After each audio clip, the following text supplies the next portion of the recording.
আজকে মাশাল্লাহ ছাদ বাগান থেকে কতগুলো বেগুন কাটতে পারবো। বিসমিল্লাহ। এখানে অনেকগুলি বেগুনি হয়ে গেছে মাশাল্লাহ। বেগুনের গাছ পরিপূর্ণ মাশাল্লাহ।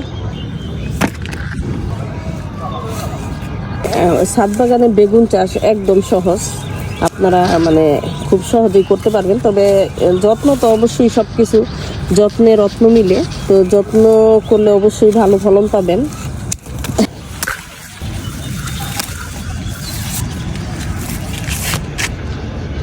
মাশাল্লাহ কতটা বড় বড় বেগুন হয়েছে। তো এই গাছের এইটা ফার্স্ট ফলন, তারপরে আবার ফলন ধরবে। তো এগুলি মাশাল্লাহ কতটা বড় বড় বেগুন, এগুলি কেটে নেই আসলে এক দুই দিন পরে পরেই নেওয়া যায় বেগুন। বিসমিল্লাহ বিসমিল্লাহ। এক গাছ থেকে এই 4টা বেগুন নিছি। আসলে এই 4টা বেগুন দিয়ে একটা সবজি হয়ে যাবে, মানে দুপুর রাত 2বার খাওয়া যাবে মাশাল্লাহ। এত বড় বড় বেগুন আজকে ছাদ বাগান থেকে মাশাল্লাহ কতগুলি বেগুন উঠাইলাম। আলহামদুলিল্লাহ আলহামদুলিল্লাহ। আজকে আমার ছাদ বাগানের কালেকশন।